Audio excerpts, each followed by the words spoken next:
What was billed as a fairy tale wedding did not disappoint. The 600 wedding guests, a mix of British and Hollywood royalty. Her Majesty the Queen joined by America's Queen, Oprah, along with the Clooneys and the Beckhams, all taking their seats inside St. George's Chapel, as thousands of others gathered outside in front of large TV screens. The eyes of the world watching and waiting for the bride to make her entrance.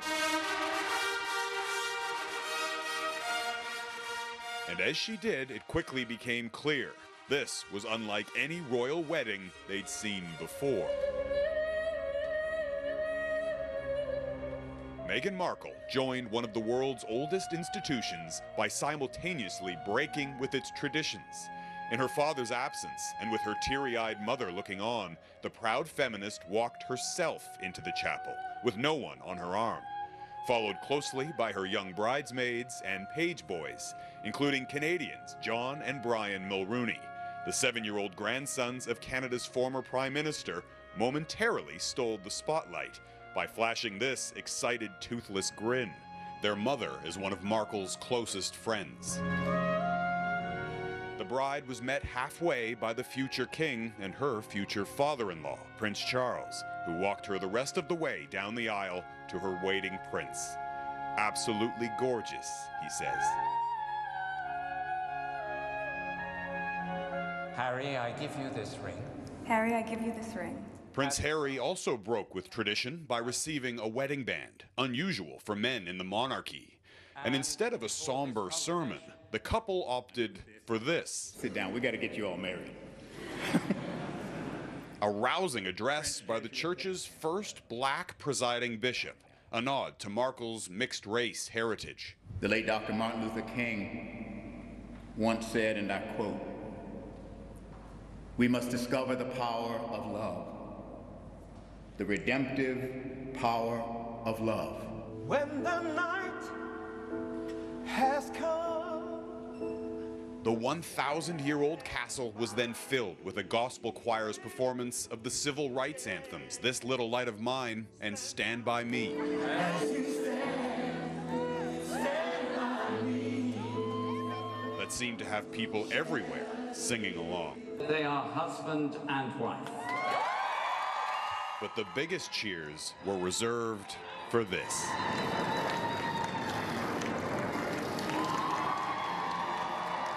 And this is the moment everyone has been waiting for. Here they come. The newlyweds taking a carriage ride through town, as you can see, greeting thousands of people who have lined the streets here for a glimpse of the new Duke and Duchess of Sussex. It was a quick moment, though. It was a quick moment, but you know what? A moment that lasts a lifetime. So. Sally Candelora was one of many Canadians along the procession route, including at the foot of Windsor Castle, where 64-year-old Bernadette Christie slept outside for 4 days and snapped this photo. 3 nights for 12 seconds. Was it worth it? Yes, I'd do it again in a heartbeat. Think about it, it's the last wedding before George. Last big one. You're right. So, and I don't know if I could do this in 30 years. And the celebration continues here tonight, Donna. There was a reception earlier at Windsor Castle that included a performance by Elton John, and tonight we're told that they're at Frogmore House with 200 of their closest friends and relatives dancing the night away, and that Meghan, in fact, was spotted wearing her wedding present from Harry, a ring that used to belong to his mother. Oh, lovely gesture. And Jeff, you've been covering the lead up to this and now the ceremony today. What struck you the most? Well, you know, we cover a lot of these royal events, of course, and you get used to seeing the same group of die-hard royal fans at just about all of them. But, you know, there were 100,000 people out there today from Canada and right across the Commonwealth. They spent a lot of time, a lot of money to get here because they said they felt they needed to be here. A lot of them talked about just being depressed by the state of the world today and that they wanted to believe in a real-life fairy tale, even if it's just for today, Donna. Quite the love story. Jeff Semple, thank you.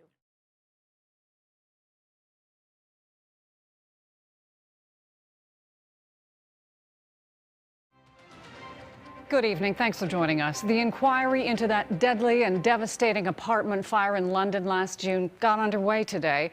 When Grenfell Tower went up in flames, many residents were trapped inside. Before the inquiry attempts to figure out exactly what happened and how to prevent another tragedy like it, some of the victims' families spoke about the loved ones they lost. Ever since Dennis has been gone, there's a gaping hole in our hearts that can never be filled, and it hurts. It really hurts. We can't imagine a day when it won't hurt any less. Jeff Semple has our top story tonight. The charred shell of Grenfell Tower still blots the London skyline. Now nearly a year since the apartment building was devoured by flame. I invite you to stand for 72 seconds silence. A public inquiry into the fire began with silence. 1 second for each of the 72 people who died. The youngest of those victims, Logan Gomez, stillborn as a result of the fire. He looked like he was just sleeping. You know, at that moment,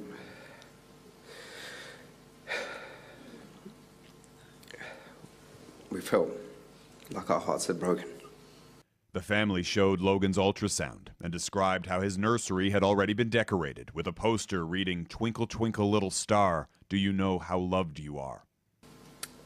You never know what you are made of until you're broken.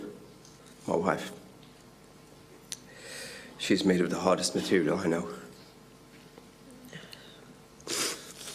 And without her strength and courage, I would not be here.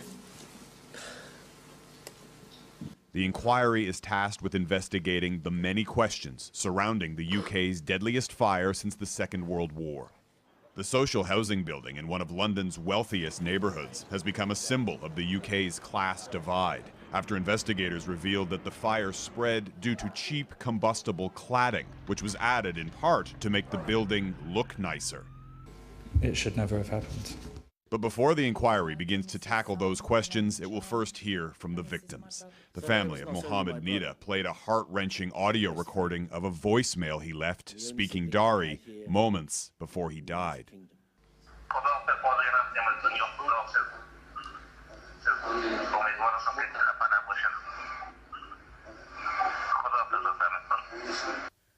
Jeff Semple, Global News, London.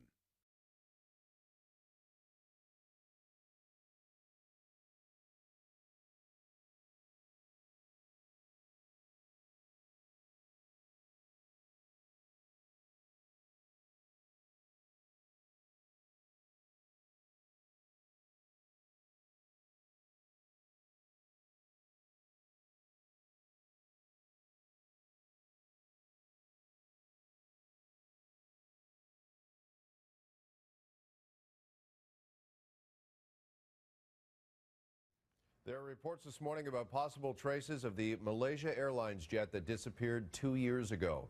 Authorities in Mozambique believe that a piece of debris found off the country's coast may come from the jet's tail section. Now, the debris is being taken to the country's capital, where it will be examined by experts. Flight MH370 disappeared 2 years ago with 239 people on board, including 2 Canadians.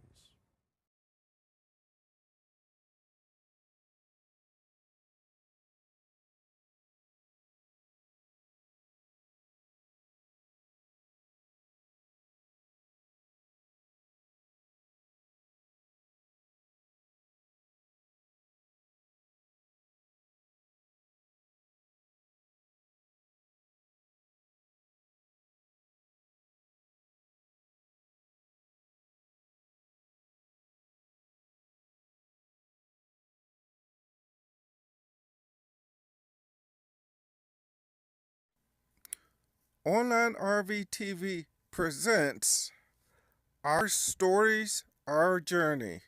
You will be with us, Zachary Jacobs and Mark Jacobs, as we travel our journey on the open roads, checking out different places, breaking news, which includes international and local news. Trending stories. As things happen, we will bring them to you. Trending stories. Topics. Also, consumer affairs. Monday and Tuesday, we will give you stories on consumer affairs and what's happening in the RV industry. Our travels, You will hear stories as we're on the open road, also other RVers' stories. RVers' stories are very important. So stay tuned and listen. We will also take you on journeys looking at new and used RVs. So stay tuned. Check us out for RV tips and up-to-date news. Only right here on Online RV